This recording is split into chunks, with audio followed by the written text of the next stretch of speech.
S, next question. Mandya Lok Sabha ಕ್ಷೇತ್ರದ ಬಂದಿದ್ದೀನಿ. ನನ್ನ ಹೆಸರು ಚೇತನ್ ಅಂತ. ಸರ್, ನಾನು ನೋಡ್ತಾ ಇರೋ ನಾನು ಒಂದು ಹಾಡು ನೆನಪಾಗ್ತೆ, ನಗುವುದು ಅಳುವುದು ನೀವೇ ಹೇಳಿ ಅಂತ. ಯಾಕೆ ಇವ್ರು ಸರ್ ಇಷ್ಟೊತ್ತು ಗಂಟ ಇವ್ರ ಮಾತು ನಾನು ಕೇಳಿದೆ. ಇವ್ರು ಹೇಳಿದ್ರು ಕುಮಾರಸ್ವಾಮಿ ಅವ್ರು ಬಂದು ಅಲ್ಲಿ ಎಲ್ಲದಕ್ಕೂ ಏನು ಕೆರೆಗೋಡು ಧ್ವಜಸ್ತಂಭಕ್ಕೆ ಕಾಯಿ ಅಲ್ಲ, ಹೊಡಿತಾರೆ. ಪ್ರತಿಯೊಂದು ವಿಚಾರಕ್ಕೂ ಕಾಯಿ ಹೊಡಿತಾರೆ. ನಾನು ಅಬ್ಸರ್ವ್ ಮಾಡಿದೆ. ಸರ್, ಕುಮಾರಸ್ವಾಮಿ ಅವರು ಯಾವುದರಲ್ಲಿ ಲೋಕಸಭೆಯಲ್ಲಿ ಒಳ್ಳೆ ಮಂತ್ರಿ ಸ್ಥಾನದಲ್ಲಿದ್ದಾರೆ. ಅವರು ಏನಂತಂದರೆ, ನಾವು ಮಂಡ್ಯ ಕ್ಷೇತ್ರಕ್ಕೆ ಏನಾರು ಮಾಡ್ತೀನಿ, ನೀವು ನಮ್ಮ ಜೊತೆ ರೆಸ್ಪಾನ್ಸ್ ಮಾಡಿ ಅಂತ ಮಾಡ್ತಾರೆ. ಸೊ ನೀವು ಮತ್ತು ಆ್ಯಸ್ ಎ ಮಂತ್ರಿ ಇಬ್ಬರು, ನಾನು ಮಂಡ್ಯ ಕ್ಷೇತ್ರದ ಕಾರಣಂಗೆ ಇವರು ಮತ್ತು ಚಲುವರಾಯಸ್ವಾಮಿ ಇಬ್ಬರು ದ್ವೇಷದ ರಾಜಕಾರಣ ಬಿಟ್ಟು ಇನ್ನೇನು ಮಾಡ್ತಾ ಇಲ್ಲ. ಯಾಕೆ ಅಂತ ಹೇಳ್ತೀನಿ ಸರ್. ಇವ್ರಿಗೆ ಮೇನ್ ಟಾರ್ಗೆಟ್ JDS ಹುಡುಗರು, JDS ಕಾರ್ಯಕರ್ತರು. ಆಯಿತಾ? ಮೇನ್ ಟಾರ್ಗೆಟ್ ಇರೋದೇ ಚಲುವರಾಯಸ್ವಾಮಿ ವರ್ಸಸ್ ಗಣಿಗ ರವಿ ಸರ್ಗೆ. ಆಯ್ತು, ಈಗ ನಾಳೆಯಿಂದ ಇವರು ದ್ವೇಷದ ನೀವು ಹೇಳಿದ್ರು ದ್ವೇಷದ ರಾಜಕಾರಣ ಅದನ್ನೇ ಕೇಳ್ತಾ ಇದ್ದೀನಿ. ದ್ವೇಷದ ರಾಜಕಾರಣ ಮಾಡ್ತಾ ಇದ್ದಾರೆ ಇವರು ಅಂತ ಆರೋಪ ಮಾಡ್ತಿದ್ದೀನಿ. ನಾಳೆಯಿಂದ ಮಾಡೋದಿಲ್ಲ ಅವರು. ಇವರು ಪೂರ್ತಿಯಾಗಿ ಸಹಕಾರ ಕೊಡೋದಕ್ಕೆ ತಯಾರಾಗ್ತಾರೆ ಕುಮಾರಸ್ವಾಮಿ ಅವರಿಗೆ. ಕುಮಾರಸ್ವಾಮಿ ಅವರು ಏನೇನು ಮಾಡ್ತಾರೆ ಮಂಡ್ಯ ಜಿಲ್ಲೆಗೆ? ಕೆಲಸಕ್ಕೆ ಏನೇನು ಬೇಕು, ಕೆಲಸ ಕೊಡಿಸೋವಂಥದ್ದು ಏನೇನು ಬೇಕು ಎಲ್ಲ ವ್ಯವಸ್ಥೆ ಮಾಡ್ತಾರೆ. ಅದಕ್ಕೆ ಇವ್ರು ಅಡ್ಡಗಾಲಾಗಿದ್ದಾರೆ. ಹೌದು, ಅಡ್ಡಗಾಲಾಗಿದ್ದಾರೆ. ಇವ್ರು ಏನು ಮಾಡ್ತಾರೆ ಸರ್, ಕುಮಾರಸ್ವಾಮಿ ಅವರು ಬಂದು ಹೋಗಂಟ ಸುಮ್ಮನೆ ಇರ್ತಾರೆ. ಒಂದು ಕಡೆ ನಾಗಮೂಲದಲ್ಲಿ ಚಲುವರಾಯಸ್ವಾಮಿ ಪ್ರೆಸ್ ಮೀಟ್ ಮಾಡ್ತಾರೆ, ಮಂಡ್ಯದಲ್ಲಿ ಇವ್ರು ಪ್ರೆಸ್ ಮೀಟ್ ಮಾಡ್ತಾರೆ. ಅಷ್ಟು ಬಿಟ್ಟು ಇವರು ಒಂದು ದಿವಸ ಹೋಗಿ ಕುಮಾರಸ್ವಾಮಿ ಹತ್ರ ನಿಂತ್ಕೊಂಡು ನಮ್ಮ ಕ್ಷೇತ್ರಕ್ಕೆ ಇದಾಗಬೇಕು, ಇದು ಕೆಲಸ ಆಗಬೇಕು ಅಂತ ಯಾವುದು ಇವ್ರು ಕೇಳಿಲ್ಲ, ಚಲುವರಾಯಸ್ವಾಮಿ ಕೇಳಿಲ್ಲ. ಭೂಮಿ ಪೂಜೆ ಮಾಡೋದಕ್ಕೆ ಕುಮಾರಸ್ವಾಮಿ ಅವರ ಅನುದಾನದಲ್ಲಿ ಇವ್ರು ಹೋಗಿ ಫಸ್ಟ್ ಭೂಮಿ ಪೂಜೆ ನಿಂತ್ಕೋತಾರೆ. ಇಲ್ಲಾಂದ್ರೆ ಚಲುವರಾಯಸ್ವಾಮಿ ಅವರು ನಾಗಮೂಲ ಕ್ಷೇತ್ರದಲ್ಲಿ ಅವ್ರಾಗ ಭೂಮಿ ಪೂಜೆ ನಿಂತ್ಕೋತಾರೆ. ಇವರು ಶಿಷ್ಟಾಚಾರ ಇವರು ಉಲ್ಲಂಘನೆ ಮಾಡ್ತಾರೆ. ಜೊತೆಗೆ ಇಂಡಸ್ಟ್ರಿಯಲ್ ಏರಿಯಾ ಇವರು ಭಾಷಣದಲ್ಲಿ ಹೇಳ್ತಾರೆ, ನಾನು 700 ಎಕರೆ ಕೊಡ್ತೀನಿ, 600 ಎಕರೆ. ಪಾಯಿಂಟ್ ನಾನು ಡೀಟೇಲ್ ಆಗಿ ಉತ್ತರ ಕೇಳ್ತೀನಿ ಸರ್. ಕುಮಾರಸ್ವಾಮಿ ಅವರು ಕೇಂದ್ರದಲ್ಲಿ ಉನ್ನತ ಸ್ಥಾನದಲ್ಲಿದ್ದಾರೆ, ಅವರು ಕೈಗಾರಿಕಾ ಮಂತ್ರಿ. ನೀವು ಅವರು ಒಂದಾದರೆ ಮಂಡ್ಯ ಜಿಲ್ಲೆನ ಎಲ್ಲಿಂದ ಎಲ್ಲಿಗೋ ತಗೊಂಡು ಹೋಗ್ಬೋದು. ಮಂಡ್ಯ ಜಿಲ್ಲೆಯಲ್ಲಿ ನಿಂತಿರುವ ಇಂಡಸ್ಟ್ರಿಗಳನ್ನೆಲ್ಲ ರೀಸ್ಟಾರ್ಟ್ ಮಾಡ್ಬೋದು. ಇದಕ್ಕೆ 4 ನಿಮಿಷ ಟೈಮ್ ಕೊಡಿ ಪ್ಲೀಸ್. ಅವರು ಪಾಪ ಇರಲಿ, ನೋ ಪ್ರಾಬ್ಲಮ್. ಕುಮಾರಸ್ವಾಮಿಯವರ ದಿಶಾ ಮೀಟಿಂಗ್ಗೆ ಹೋಗುವ ಏಕೈಕ ಶಾಸಕ ನಾನು. ಅವರ ಜಿಲ್ಲಾ ಅಭಿವೃದ್ಧಿ ಮೀಟಿಂಗಿಗೆ ಹೋಗೋ ಶಾಸಕ ನಾನು. ಓಕೆ. ಕುಮಾರಸ್ವಾಮಿಯವರು ನನ್ನ ಕ್ಷೇತ್ರದಲ್ಲಿ 10 ಲಕ್ಷ ರೂಪಾಯಿದು ಒಂದು ಆಟೋ ಸ್ಟ್ಯಾಂಡ್ ಮಾಡಿದ್ದಾರೆ ಇವತ್ತುವರೆಗೂ. ಅವರ ಫಂಡ್ಗೆ ನಾನು ಪೂಜೆ ಮಾಡೋದು ನನಗೇನು ಅಂಥ ಇದೇನಿಲ್ಲ, ನೋ ಪ್ರಾಬ್ಲಮ್. ಕುಮಾರಸ್ವಾಮಿಯವರು ಫ್ಯಾಕ್ಟ್ರಿ ತರ್ತೀನಿ ಅಂತ ಹೇಳಿದಾಗ, ಅಲ್ಲ, ಫಸ್ಟು ಕುಮಾರಸ್ವಾಮಿಯವರು ನಮ್ಮ ಶುಗರ್ ಫ್ಯಾಕ್ಟ್ರಿ ಅಧ್ಯಕ್ಷರು, ಶುಗರ್ ಫ್ಯಾಕ್ಟ್ರಿ ಸ್ಕೂಲ್ ಸರಿಯಾಗಿ ನಡೀತಾ ಇಲ್ಲ, ಸಂಬಳ ಕೊಡೋಕ್ಕಾಗಲ್ಲ ಅಂತ ಮೈ ಶುಗರ್ ಸ್ಕೂಲನ್ನು ಖಾಸಗಿ ಮಾಡ್ತೀನಿ ಅಂದಾಗ ಇವರೇ ಯಾಕೆ ಮಾಡ್ತಾಯಿದ್ರೆ, ನಾನು 25 ಕೋಟಿ ರೂಪಾಯಿ ಡೆಪಾಸಿಟ್ ಇಟ್ಬಿಡ್ತೀನಿ, ಹೆಂಗೆ ಮಾಡಿದೆ ಅಂತ ಅವ್ರು ಬೈದರು. ನಾನೇ ಸಭೆ ಕರೆದು ಕೂಡಲೇ ಅಧ್ಯಕ್ಷ ಇದನ್ನು ವಾಪಸ್ ತಗೋಬೇಕು, ಸ್ಕೂಲ್ ಹಂಗಿರಲಿ, ಮಾಡಬಾರ್ದು, 25 ಕೋಟಿ ಕುಮಾರಣ್ಣ ಕೊಡ್ತಾರೆ ಅಂತ ಹೇಳಿದ್ವಿ. 2 ತಿಂಗಳು ಸಂಬಳನ ಬಿಡುಗಡೆ ಮಾಡಿಸಿದ್ವಿ. 20 ಲಕ್ಷ ಬಿಡುಗಡೆ ಮಾಡಿ, ನನ್ನ ಕೈಲಿ ಆಗೋದು ಇಷ್ಟೇ, ನಾನು ಎಲ್ಲೇ ಹೇಳಿದೆ 25 ಕೋಟಿ ಕೊಡ್ತೀನಿ ಅಂತ, 20 ಲಕ್ಷ ಕೊಡ್ತೀನಿ. 24-80 ಬರಲೇ ಇಲ್ಲ. ನೆಕ್ಸ್ಟ್ ಸಬ್ಜೆಕ್ಟ್ ಫ್ಯಾಕ್ಟ್ರಿ ತರ್ತೀನಿ ಅಂತ ಹೇಳಿದ್ರು. ಆಸ್ ಎ ಶಾಸಕ 2 ಜಾಗವನ್ನು, ಒಂದು ಅಮರಾವತಿ ಹೋಟೆಲ್ ಎದುರುಗಡೆ ಇರುವಂಥ ಜಾಗಕ್ಕೆ ಮೀಡಿಯಾದವ್ರನ್ನೇ ಕರ್ಕೊಂಡೋಗಿ, DC ಕರ್ಕೊಂಡೋಗಿ, ಹೈವೇನಲ್ಲಿ ಇದೆಯಲ್ಲ ಅಲ್ಲಿ, ಹೌದು, ಡಾಕ್ಯುಮೆಂಟ್ ಸಮೇತ ನಿಮ್ಮ ಟಿವಿಯಲ್ಲಿ ಪ್ಲೇ ಆಗಿದೆ, ಈ ಜಾಗವನ್ನು ಕೊಡ್ತೀನಿ ಅಂತ ಹೇಳಿದೆ. ಇನ್ನೊಂದು ನನ್ನ ಕ್ಷೇತ್ರದ ಮುದ್ದನಘಟ್ಟದ ಹತ್ರ 100 ಎಕರೆನ ಮಾಡಿ ಸರ್ಕಾರಕ್ಕೂ ಲೆಟ್ರನ್ನು ಬರೆದಿದೆ. ಫೈನಲಿ ಅವನು ಹೇಳಿದೆ, ಆ ಶಾಸಕನ ಕೈಲಿ ಕೊಡೋಕ್ಕಾಗತ್ತ? ನನ್ನ ಕೈಲಿ ಕೊಡೋಕ್ಕಾಗಲ್ಲ, ಆದರೆ ನಾನು ಸರ್ಕಾರ ಕೊಡ್ಬೋದು, ನಾನು ಸರ್ಕಾರ ಕೊಡ್ತಾ ಇದ್ದೀನಿ. ನೀವು ಫ್ಯಾಕ್ಟ್ರಿ ಈಗಲೂ ನಾನು ಏನು ಹೇಳ್ತಾ ಇದ್ದೀನಿ, ವಾದ ಮಾಡಲ್ಲ, ಕಾಮಿಡಿನೂ ಮಾಡಲ್ಲ, ಅವ್ರ ಮೇಲೆ ದ್ವೇಷನೂ ಮಾಡ್ತಾಯಿಲ್ಲ. ನನ್ನ ಜಿಲ್ಲೆಯ, ನನ್ನ ತಾಲೂಕಿನ ಹುಡುಗರಿಗೆ ಉದ್ಯೋಗ ಬೇಕು. ನಿಮಗೆ ಕೈಗಾರಿಕೆಗೆ ಜಾಗ ಕೊಡೋಕ್ಕೆ ನಾನು ಪ್ರಾಮಾಣಿಕವಾಗಿ ಈಗಲೂ ರೆಡಿ ಇದ್ದೀನಿ. ನಮ್ಮಿಬ್ಬರು ಕಿತ್ತಾಟ ಬೇಡ. ಕಂಪ್ನಿ ಮಾಡೋನಿಗೆ MLAಗೂ MP ಗೂ ಕಿತ್ತಾಟ ಇದೆ, ಇಲ್ಲ ಮಂತ್ರಿಗೂ MLAಗೂ ಕಿತ್ತಾಟ ಇದೆ ಅಂದರೆ ಯಾವ ಕಂಪ್ನಿಯವನು ಬಂದು ದುಡ್ಡು ಹಾಕಲ್ಲ. ನಮ್ಮ ಮಾವನ ಮಕ್ಕಳಲ್ಲ ಅವರು. ನಮ್ದು ಯಾವ ಗಲಾಟೆನೂ ಇಲ್ಲ, ನಾವು ಜಾಗ ಕೊಡ್ತೀವಿ. ನಾನು ನನ್ನ ಕ್ಷೇತ್ರದಲ್ಲಿ 200 ಎಕರೆ ಜಾಗವನ್ನು ತೋರಿಸಿದ್ದೀನಿ. ನೀವು ಫಸ್ಟ್ ಅಂದರೆ ಅಮೇರಿಕನ್ ಕಂಪ್ನಿ ಬರ್ತಿದ್ದೀನಿ, 2ನೇ ಪ್ರೆಸ್ ಮೀಟ್ ಬಂದ್ರಿ, ಈಗ ಅಮೇರಿಕಾ ಮರ್ತೇ ಹೋಯ್ತು, ಪ್ರೆಸ್ನವ್ರು ಕೇಳೋರು ಮರ್ತೇ ಹೋಯ್ತು. ಈಗ ಅದೇನೋ ARI ಬರ್ತಿದ್ವಿ. ಯಾವುದೋ ನಮ್ಮ ಲೋಕಲ್ ಜನಕ್ಕೆ ಉದ್ಯೋಗ ಕೊಡೋದು ನಾನು ವಿರೋಧ ಮಾಡಲ್ಲ, ನಾನು ಜಗಳನೂ ಮಾಡಲ್ಲ. ನಾನು ನೋಡ್ರಿ, ಕುಮಾರಣ್ಣಕ್ಕೆ ಈಗ ಅವ್ರು ಬಂದು ನಮ್ಮನ್ನು ಬೈದ್ಬಿಟ್ಟು ಹೋಗೋದು, ಸರ್ಕಾರ ಜಾಗ ಕೊಡಲ್ಲ ಅಂತ. ಜಾಗ ಕೊಡ್ತೀವಿ ಅಂತ ಹೇಳೋದು ಇವ್ರು ಬೈತಾ ಇದ್ದಾರೆ MLA ಅಂತಂದರೆ ನಾನೇನು ಹೇಳೋದು? ಕುಮಾರಸ್ವಾಮಿ ಸರಿ ಇಲ್ಲ ಅಂದರೆ ಬೈಯೋದು. ಕುಮಾರಣ್ಣ ಬಂದು ಸರ್ಕಾರ ನಮಗೆ ಬೆಂಬಲ ಕೊಡಲ್ಲ, ಜಾಗ ಕೊಡ್ತಾಯಿಲ್ಲ ಅಂದಾಗ, ಅಣ್ಣ ಕುಮಾರಣ್ಣ ಈ ಜಾಗ ಕೊಡೋಕ್ಕೆ ರೆಡಿ ಇದ್ದೀನಿ ಅನ್ನೋದು ಇದು ಬೈದಂಗೆ ಅವ್ರಿಗೆ. ನಾನು ಜಾಗ ಕೊಡ್ತೀವಿ, ಫ್ಯಾಕ್ಟ್ರಿ ತಗೊಂಡು ಅದು ಅವ್ರ ಅಭಿಮಾನಿಗಳಿಗೆ ನಾನು ಪ್ರೆಸ್ ಮೀಟು ಮಾಡಬಾರ್ದು, ನಾನು ಜಾಗನೂ ತೋರಿಸ್ಬಾರ್ದು. ಹಿಂಗಿರೋ ಅಂದರೆ ಏನು ಅರ್ಥ ಏನೋ ಗೊತ್ತಿಲ್ಲ ನನಗೆ. ನಾನು ದ್ವೇಷ ಅಂತಲ್ಲ, ನಾನು ಈಗಲೂ ಈ ನಿಮ್ಮ TV ಮುಖಾಂತರನೂ ಹೇಳ್ತಾ ಇದ್ದೀನಿ, ನನಗೆ ದ್ವೇಷ ಇಲ್ಲ. ನಾನು ಕುಮಾರಣ್ಣನ ಪ್ರೀತಿ ಮಾಡೋನು. ಅವರ ಮೀಟಿಂಗ್ಗಳಿಗೆ ಹೋಗುವ ಏಕೈಕ ಶಾಸಕ. ಜಾಗ ತೋರಿಸಿದ್ದೀನಿ, ನನ್ನ ಕೈಲಿ ಕೊಡೋಕ್ಕಾಗಲ್ಲ. ಅವ್ರು ಹೇಳೋದು ಕರೆಕ್ಟ್, MLA ಕೈಲಿ ಕೊಡ, ಆದರೆ ನನ್ನ ಸರ್ಕಾರ ಕೊಡ್ಬೋದು. ನನ್ನ ಸರ್ಕಾರಕ್ಕೆ ತೋರಿಸಿದ್ದೀನಿ, ಈ ಜಾಗ ಇಲ್ಲಿದೆ, ಕೊಡಿ ನೀವು ಅವ್ರಿಗೆ ಅಂತ ಹೇಳಿದ್ದೀನಿ. ಇದಕ್ಕಿಂತ ಇನ್ನೇನಾಗುತ್ತೆ?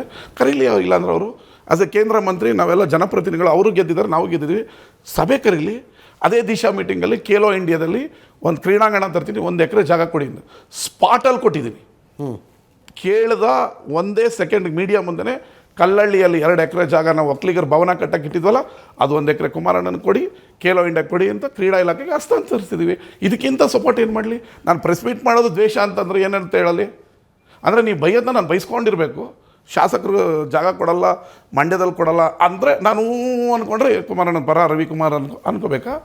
ನಾನು ಹೇಳ್ತಿರೋದು ಜಾಗ ಕೊಡ್ತೀನಿ, ತಗೊಳ್ಳಿ, ಮಾಡಿ, ನಾವು ಫೈಟ್ ಮಾಡೋದು ಬೇಡ, ಶಾಂತಿಯಿಂದ ಇರೋಣ. ನೋಡಿ ಅಮರಾವತಿಯಲ್ಲಿ ಜಗನ್ನು ಇವರಿಬ್ಬರು ಸೇರಿ ಹೆಂಗೆ ತೊಗೊಂಡೋಗ್ತಾ ಇದ್ದಾರೆ. ಹಾಗೆ ನೀವು ತನ್ನಿ ಅಂತ ಹೇಳ್ತೀನಿ, ತನ್ನಿ ಅಂತ ಹೇಳೋದು ಸರಿ ಇಲ್ಲ ಅಂದರೆ ನಾನೇನು ಹೇಳೋಣ? ಸೊ ಕುಮಾರಣ್ಣನ ಬಗ್ಗೆ ನಿಮಗೆ ದ್ವೇಷ ಇಲ್ಲ, ಪ್ರೀತಿ ಇದೆ.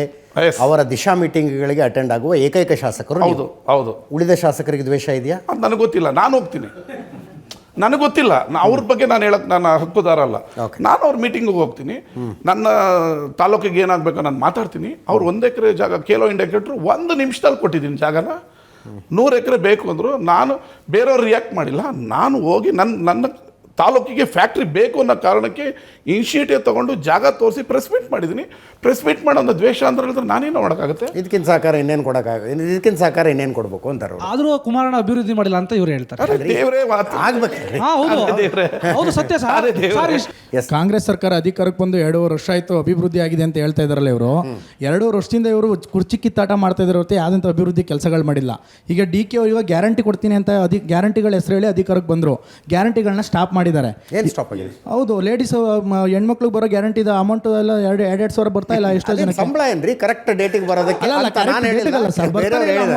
ಒಂದು ನಿಮಿಷ ಹೇಳಿದಾರಲ್ಲ, ಅದು ಅದೇನು ಸಂಬಳನ ಕರೆಕ್ಟ್ 5ನೇ ತಾರೀಕಿಗೆ ಬಂದ್ಬಿಡ್ಬೇಕು ಅನ್ನೋದಕ್ಕೆ ಯಾವಾಗ ಸರ್ ಬರ್ತಾನೆ ಇಲ್ಲ. ಸಂಬಳ ಕೊಡೋನು ಬರ್ತಾ ಇಲ್ಲ, ಪ್ಲೀಸ್. ಸಂಬಳನೂ ಬರ್ತಾ ಇಲ್ಲ. ಅದು ಸುಳ್ಳು ಗ್ಯಾರಂಟಿಗಳನ್ನ ಕೊಟ್ಟು ಅಧಿಕಾರಕ್ಕೆ 2 ತಿಂಗಳದ್ದು 3 ತಿಂಗಳದ್ದು ಒಂದೊಂದು ಸಲ ಬರ್ತಾ ಇದೆ, ಮತ್ತೆ 2 ತಿಂಗಳದ್ದು ಒಂದು ಮಿಸ್ ಆಗಿದೆ. ಅದೊಂದು ಏನಾರ ವ್ಯವಸ್ಥೆ ಆಗುತ್ತೆ.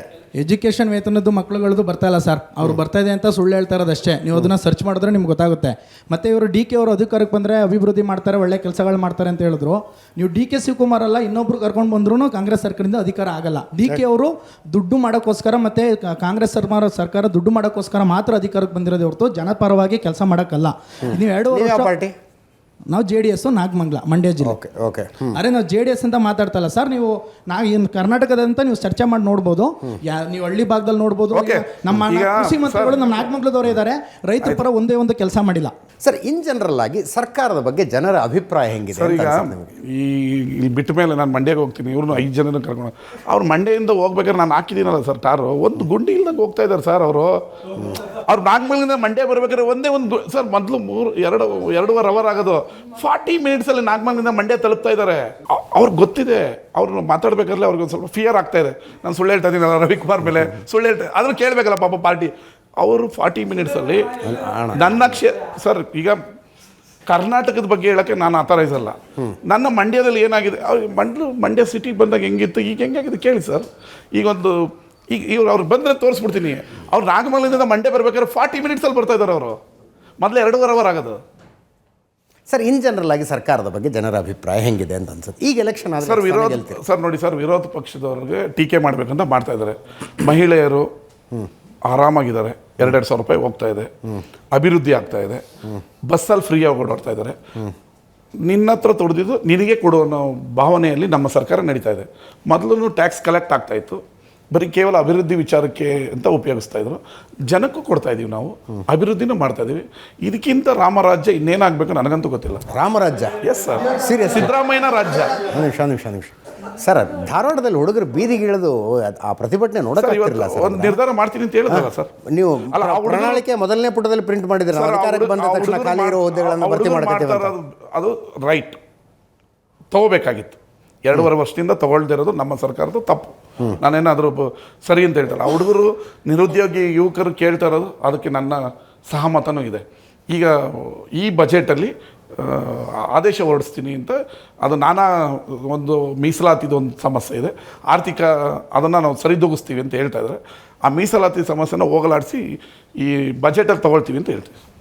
ಸರ್ಕಾರ ಅಷ್ಟು ಚೆನ್ನಾಗಿ ನಡ್ಕೊಂಡು ಹೋಗ್ತಾ ಇದೆ, ರಾಮರಾಜ್ಯ ಆಗಿದೆ ಅಂತಂದರೆ ತಾಲೂಕ್ ಪಂಚಾಯತ್ ಜಿಲ್ಲಾ ಪಂಚಾಯತ್ ಎಲೆಕ್ಷನ್ ಮಾಡೋಕ್ಕೆ ಏನು ಭಯ ನಿಮಗೆ? BBMP ಎಲೆಕ್ಷನ್ ಮಾಡೋಕ್ಕೆ ಏನು ಭಯ? ಮಾಡ್ತಾರಲ್ಲ ಸರ್, ಈ BBMP 5 ಭಾಗ ಮಾಡಿದ್ರಲ್ಲ ಸರ್, ಅದಕ್ಕೆ ಸ್ವಲ್ಪ ಲೇಟ್ ಆಗಿತ್ತು. ಈಗ ಚುನಾವಣೆ ಮಾಡಕ್ಕೆ ರೆಡಿ ಇದೆ. Battle is ready.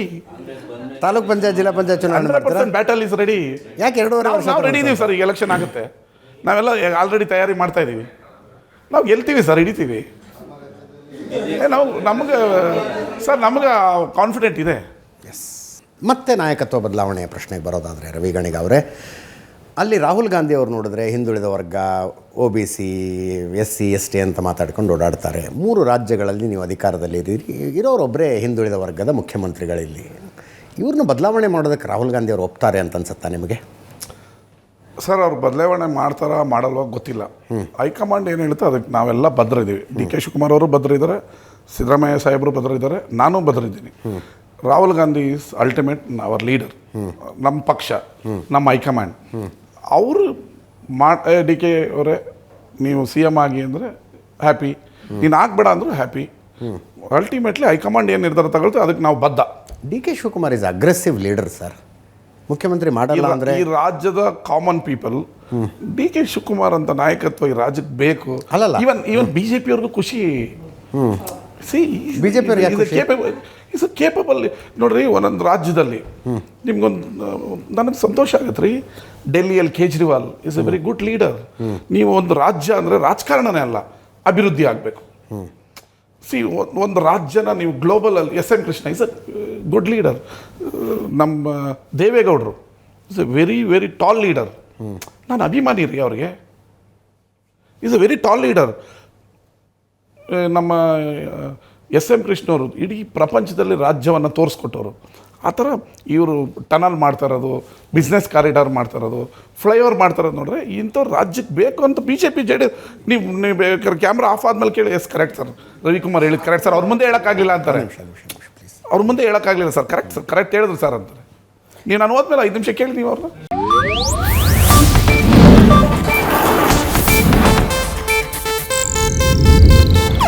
ಇದು ಏಷ್ಯಾನೆಟ್ ನ್ಯೂಸ್ ನೆಟ್ವರ್ಕ್ ಪ್ರಸ್ತುತಿ.